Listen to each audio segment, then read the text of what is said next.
This was rather soon, but yay, another Q&A video. More of a cleanup kind of Q&A video because I didn't get to do I didn't get to do all my questions the last time I made the video, so yay, Q&A video number 3, a day after I made my original one. Ain't that something? But anyway, I have 4 questions from an actual one of my commenters, which is crazy because no one usually sends me multiple questions, and I didn't get to get to his yesterday. So we're gonna get all 4 out the way right about now. So the first one he asked me is like, if we were to talk about lore, power, experience, skills, abilities, etc., how would you rank every franchise in BBTAG? Oh man, okay, let's see here. Obviously, I feel like Blaze will be obviously the top one, and then like Blaze will be top. Then I want to say Persona would be 2. Oof, that's tough. Hold on. I can't say Under Night would be 3 because Under Night doesn't have any wacky, crazy shit. Like I think Ruby would maybe be 3, though. You know, there's Akatsuki Blitzcomp, but I have no idea how to rank that because I don't know much about Akatsuki Blitzcomp. I know Senran could probably be middle, and Arcana Heart could be one of the last ones. But I feel like the top 3 would at least be BlazBlue, Persona, and Ruby. You know, because, you know, Under Night doesn't have any wacky shit going on. Arcana Heart doesn't really either. And Senran does, but it's like, I think like Senran, I guess, gets placed a little bit higher in regards to powers and shit above maybe Under Night and maybe Arcana Heart. So that's mine. I didn't rank it well enough, but I feel like that would be it. Because it's hard to do a rank. But I know for a fact that maybe Blaze will be top, then Persona, then Ruby. That's the ones I can guess. Alright, so, number 2. After, if you answer the first question, how would you rank every character? Okay, I'm not gonna... I apologize, I'm not gonna rank every character. It's too many characters to rank. I have to skip that question. I apologize, but I can't... I'm not gonna spend ranking all 53 characters. It's gonna take forever. And I already got other questions to answer. I apologize, but I will answer the other questions though. Number 3. Someday, do you think you'll be able to cover lore about other fighting games like Guilty Gear, Under Night, Akatsuki Blitzcomp, Arcana Heart, etc.? And if not, what other series would you like to know or explore more, like Senran Kagura, Granblue, Persona, Ruby, etc.? So the thing is about those is like, yeah, I would love to cover more lore about some of these games, except Under Night, because I like Under Night's lore. I just don't feel like slogging to the story mode to understand the lore again. I don't know much about Akatsuki Blitzcomp to actually cover that lore, though. If I ever did, I would. Arcana Heart doesn't have that much lore for me to cover. That would be interesting. Honestly, Arcana Heart's pretty, it's not boring or anything like that. It's just more of like, anything I would say would be incredibly mundane, you know? Like, Arcana Heart's, like, relatively grounded and mundane, so any kind of lore trying to derive from that is not really, you know, interesting. I mean, there are interesting things that happen. I'm not gonna lie, there is. But there's not enough to make, you know, lore out of, but, you know, I'll think about it. I did say I was going to do that one day. Okay, so if not, what other series would you like to know more about, like, explore more about Senran, Granblue, Persona? Okay, so Senran Kagura, I don't have enough games, because I only have, like, 3 games on hand. Like, I have, like, Burst Renewal. You know, I can make, like, review-style videos about Senran Kagura, because I have finished Burst Renewal, and I have finished all the other games, like Peach and, Estival Versus, so I can't make reviews on those, but I have to play those again, and I can't now because, you know, I got busted TV. But I'll get around to it when I'm able to. Granblue, I got nothing for Granblue. I got the game. I have Versus. I played a little of the original mobile game. I didn't get too far in. I just kind of, you know, stopped playing it. Persona, I've been making side videos about Persona, talk about 3, 4, and hopefully I'll cover 5, but considering 5 is a long game and I need to, like, you know, play through it again, and I want to be I can't cover Persona 5 until I play Royal. I told myself I wasn't going to cover Persona 4 until I played Golden, but I was like, screw it, and just did the video anyway. And I told myself I won't do a Persona 5 video unless unless Royal is involved. I just can't do it. And Ruby, I kind of fell out of Ruby around Volume 6, so I kind of, like, you know, gave up on Ruby. So I could talk about Ruby, and, like, I could probably watch each volume and break it down, but I kind of don't want to go through that again. I'll probably go up to Volume 3 and stop, because I'm not going to lie, I didn't feel too invested into the series after Volume 4, and I kind of just tapped out at 6, so I'll think about it. Alright, and the fourth question he asked me is, in just a few weeks, we're going to enter a new year in our lives. What are your hopes for 2021? I pray that we get this whole COVID thing out the way. I know automatically when 2020 happens, the COVID isn't going to exactly disappear, but like, I'm so sick of dealing with the potential virus constantly every day of my life for a whole year. Actually, not even a whole year, because it started like right with March. So 9 months. Not 9 months, 10 months. But yeah, it's been so annoying having to deal with the possibility of getting a virus and dying. And especially because I have parents that are like near their 60s. So, you know, the possibility of them getting sick is also high, and I don't want, you know, a bunch of people already lost their lives to COVID. I do not want anyone else to lose their lives. I just want everything to go back to normal, you know? I mean, I feel like even without COVID, 2020 was going to be shitty, but like, damn, dude, it was really shitty. Alright, so that's your 4 questions. Alright, next question. Any fighting game series you like besides BlazBlue? Oh, I like plenty of them. I like Guilty Gear. I like Under Night, Arcana Heart, Tekken. I haven't played much of Tekken. I used to, but I like playing Tekken. Dead or Alive is pretty decent. Let me think off the top of my head. There's more. I'm just my mind's drawing a blank, even though I should know this shit. Chaos Code, Skullgirls. You know, Chaos Code is really fun. I recommend Chaos Code, man. Please, people should play Chaos Code. Like, seriously. Like, play Chaos Code. It's fun. I used to play a lot of King of Fighters back in the day. The only King of Fighters game I own now is like 98, and it's for my Switch. And the Switch port is really, really bad because, like, it glitches up. Like, I don't know what you call it, but like the menu screen keeps popping up for like the Neo Geo, and it sucks so hard. Like, it doesn't even function well. I tried to turn on airplane mode. I heard like a solution about it, but it doesn't really work all that often. I mean, it'll work once you go off this, go to the menu and come back on. But yeah, King of Fighters 98 is broken on the Switch. It sucks. It's not playable. Like, it's hardly ever playable. Let's see here. What else? I know I play more fighting games than this, man. Like, my mind is drawing a major blank right now. Like, I play a lot of BlazBlue, but hell, there's a bunch of other fighting games I dabble in, and I'm trying to like remember off the top of my head. Darkstalkers. There we go, Darkstalkers. I almost forgot about Darkstalkers. Darkstalkers fun. You know, Lilith is one of my favorite fighting game characters, period. So, like, you know. Oh, Rival Schools. Dude, please, someone needs to play Rival Schools, man. I'm not even joking. Someone play Rival Schools. Like, the fact that Akira is coming to Street Fighter V, a Rival Schools character, of all people, that's the coolest shit ever, man. I'm so happy about that, man, because like, it's like I never would have expected anything like that at all, you know. Like, the fact that the Rival Schools character's going, like, I love it. Dragon Ball FighterZ is also a pretty good fighting game. I don't play it much because I don't have the DLC to it, so like, I'm like it's not like a major deal, but I'm like, I mean, I don't. It's like those fighting games that have so much DLC and you see other people play it, and then like when you can't even get it, yeah. Smash Brothers, obviously. Everybody's playing Smash Bros. So I don't really have to feel like I have to explain that one. But yeah, everyone plays Smash Brothers. So, like, I mean, if you don't play it, it's, you know, fair. I mean, you know, I just feel like everyone else. Mortal Kombat's pretty fun, though. I haven't played 11. I haven't played 10.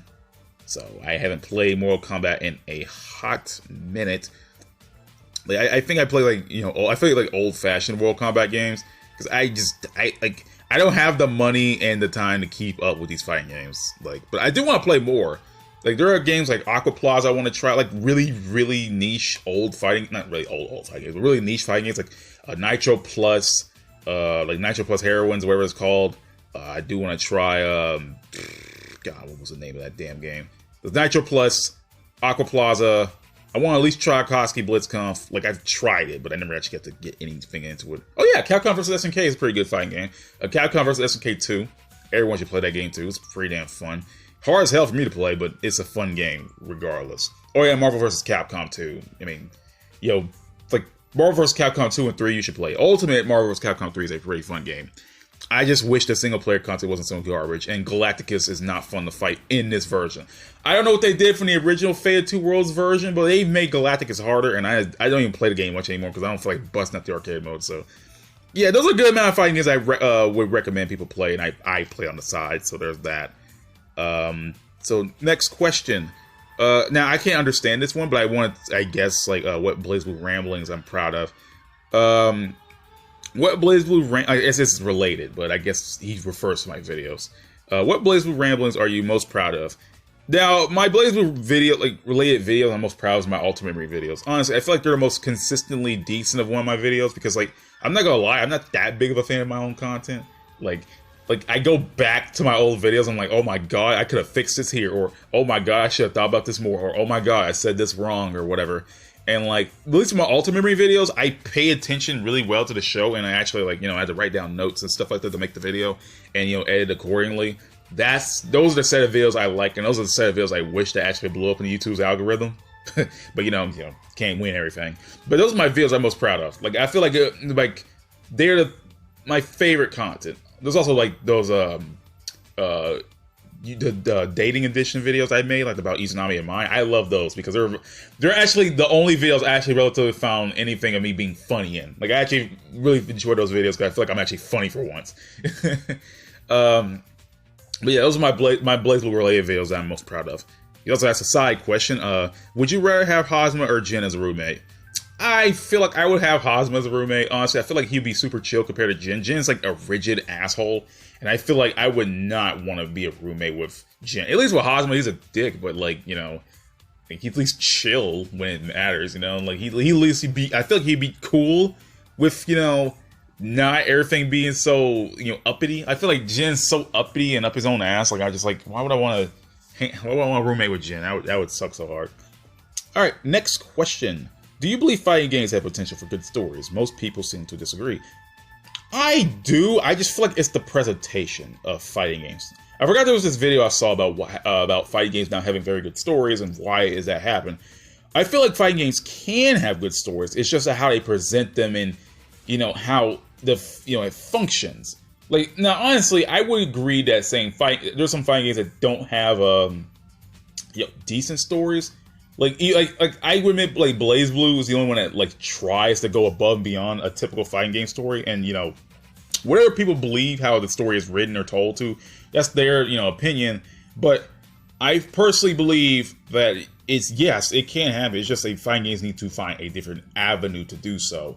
Like, you know, I feel like Guilty Gear is like a way of going about it, but at the same time forgetting what makes it a fighting game. Like, for example, like, you know, Guilty Gear, it's a whole movie from beginning to end. But at the same time, I feel like without those fights in between, or without anything to change it up, there's no reason to, you know, do it right.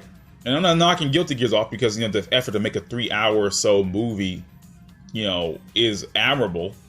But at the same time, I feel like, you know, there's got to be something in between to break it up to remind you that's still a fighting game. But I personally believe that they can have good stories for fighting games. I just, you know, don't know if any fighting game series could, like, you know, figure out a way that can compromise between, you know, a good story and because I'm not saying that BlazBlue in games like BlazBlue, Guilty Gear, and etc. have bad stories. I'm just saying it's that the presentation of these stories, I feel like, need to, you know, change a bit to try to, you know, experiment something and see how it worked. Again, I haven't played Mortal Kombat 11, but I heard, you know, that they like Mortal Kombat has a, you know, good way of trying to show off his stories and, you know, regards to cutscenes and whatnot. And I feel like I don't think everyone should copy NetherRealm Studios, but at the same time, I feel like, you know, there needs to be a different way of trying to go about it. Anyway, next question. You have any game suggestions that aren't fighting games? I play a lot of JRPGs, and I don't know if I would be able to recommend any games that people would like, honestly. I would recommend everyone play Tales of Berseria. That's a very good game. I mean, there's some level designs people won't like, but the game's pretty good. The story is really good. But I feel like I can't really say much, you know, because, like, my tastes are a lot different than everyone else's, you know. I'm not the kind of person that's able to suggest games because I don't get to, you know, play that many myself. I don't have the money to constantly buy new games, so I can't, you know, say that, oh man, this game would be great. So I don't have any good suggestions. I apologize. Fighting games are easier for me to suggest because they're a lot easier to get a hold of sometimes, and they're a lot easier for me to talk about. fighting games don't require me to go into some big intricate detail about it. I could just say, hey, this game feels fun to play. The music's good. The game looks good. That's the best I can do.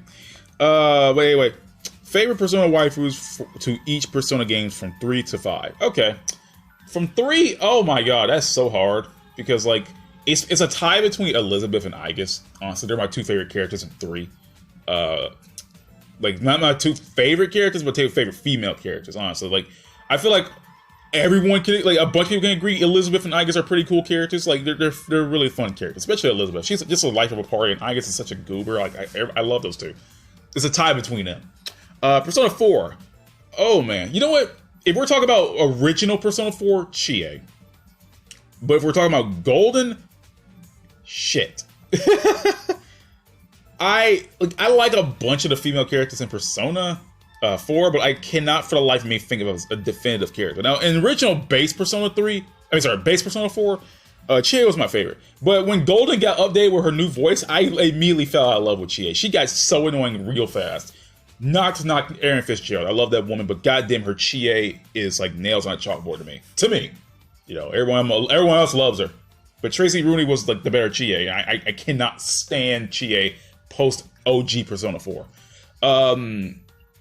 But as for Golden, like, you know, the updated version, I don't freaking know, dude. I'm trying, like, off the top of my head, Labris. Technically, Labris is a Persona 4 character. I mean, she's technically a Persona 3 character in the guise of a Persona 4 character. And since Persona 4 Arena is a Persona 4 game, Labris technically counts. Labris is one of my favorite Persona characters in general. Like, I really do like the character. Like, the personality and the voice alone just make the character so endearing. Like I want to make a video one day about Labris, but I have to, you know, play through the original Arena again, which I don't have anymore. And I have to play through Ultimax again, which is a long as hell story mode. But I would have to make a video about Labris someday in the future, because honestly, Labris is a very good character, and I really want to talk about her because I love her so much. Like, I love Labris. She's a really good character. Like, technically, she's a Persona 4 character. I mean, she's technically a Persona 3 character, but let's just count as a Persona 4, because she did introduce herself, like, as playable in Persona 4 Arena. Fun fact, did you know Labris was actually introduced way before Arena came out? She was actually talked about in a Persona 3 drama CD that came like years before Persona 4 Arena came out. So she was actually planned to come out eventually. She just never did until Arena, which is really cool, actually. So, So Persona 3 would be Elizabeth and Aigis. Persona 4 would be OG Chie and Labris. And Persona 5, Sadao Kawakami. Easy. Like, I don't... No contest, Kawakami. No contest. I don't care what anyone says. No contest. The end. Game over. Kawakami. The end. Game over. Nah, but like honestly, I like Persona. Like there's good choices in 5, right? There's good choices in 5. I like was it Shifune? No, crap. What was her name? Chihaya. Yeah, Chihaya. I like her. Like, I like when she breaks her little, you know, her voice and like starts talking country. I kind of like that. That's kind of cute. There's Takemi. I like Takemi. Just from like a straight up design standpoint, she looks really, really cool. Lavenza, though, I don't know shit about Lavenza. You know, like I still don't know shit about Lavenza because I don't have Royal, and she gets expanded upon in Royal. Which, damn it. I need Royal, and I don't have it. I don't have money. COVID screws everybody over, and hell, I can't even afford a new TV right now. But can't afford a new TV, let alone me buying a game to play on that TV. Where was I? Oh yeah, got distracted. Like there's like all your female party members. Like Ann's pretty cool. Haru comes in too late for me to care about her, but I like Floof. So, you know, Floof works. Makoto's kind of boring to me. Like Makoto's a decent character, but like, you know, like. Everyone's saying, like, oh, she's my best waifu and shit like that. I'm like, okay. God damn it. What was her? I'm trying out Sai. Like, Sai needed a freaking confidant. I cannot stress enough how Royal screwed the pooch on not giving Sai her own confidant. What the actual F word. I'm not going to say it. F word. What the actual F word. Why? Why is Sai not have her own goddamn confidant, dude? You figured the Royal would have fixed that shit, man. They gave Akechi his own one. You freaking. Oh my god, dude. Like oh my god, dude. That's like the one missed opportunity I'll still never get over. Like Royal, come on, man. You had it and you no. Who else? Futaba's cool. I mean, I don't like her as much as everyone else because I don't hate her. It's just I don't overglorify her like everyone else. She's goofy.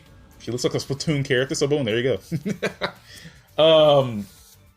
But yeah, like I just like Kawakami more. I can actually sympathize with her, and the fact that she's going through so much shit just to pay off a family and deal with the dumb shit of that family, and actually the fact that she, you know, is a pretty down to earth character. I like that. You know, she feels like a teacher I could chill with. Like if I got older, right, and I could chill with the teacher, I feel like she would be the teacher I could chill with. You know. And I just like her side job, you know, being a maid and having her get all stressed out and tired. So she has to put on the act of being Becky. I like that. That's a very endearing like, it's very endearing to make people like her. I feel like she gets so many fans compared to someone like Takumi. Like, Takumi is good character-wise and design-wise, but like I feel like Kawakami steals the show. Like, Kawakami has a cool design to me, too. It's simple, but yet it makes her stand out with the freaking yellow-ass shirt. You know, I don't know why. It's just that shirt makes her stand out, and the appearance-wise too. She has a cool design. She has a perfect design, like a perfect character that could blend in, but at the same time, like it can stand out as well. But yeah, I feel like Kawakami is like really relatable, down to earth teacher. Like I feel like I could chill with Kawakami if circumstances allowed it. But yeah, she's all. And plus, her freaking confidant ability is so useful to go out at night and get your extra shit done. Like, come on, that's one of the most useful abilities ever, dude. Like, I feel like Kawakami is one of the characters you have to, you know, get their confidant like ranked up to 10 first, because of her, you're allowed to do more activities at night, and I feel like that's super important. You know, like that's super important, dude. You can't get this shit done at night, man. Persona is a strict game, so any way to save time is a benefit. But I think that's all the questions I'm going to answer today. I did miss one this time, so thank God for enough. Oh yeah. I have a I don't know if I even answered this already, but if you had the chance to do collaborations, would you? No, okay. Would I do collaborations? No, honestly, I haven't thought about it. But I don't know. I'm not the kind of person that really collabs with many people, but I would. The idea of it would be kind of cool. I don't know. It's something I gotta put a pin in it for now. I don't know, but I thought about it. But you know, someday, when I get my shit together, then I'll think about it. But yeah, now that's all the questions I had to answer. Sorry to stick that one at the last minute, but yeah, that's all my questions for my Q&A. Again, if you guys have any questions for me in my next one, I'm not gonna do it anytime soon because I don't want to flood my feed up with, you know, Q&A videos. That'd be just a little. It seems a little narcissistic, wouldn't it? But anyway, yeah. If you guys get any questions for my next Q&A video, I'll, you know, save them for this time and wait till the next video and put them in. It won't be anytime soon. I don't want to flood my whole feed with just Q&A videos. But yeah, I'll see y'all next time. Peace, everyone. Have a good day. I am out of here.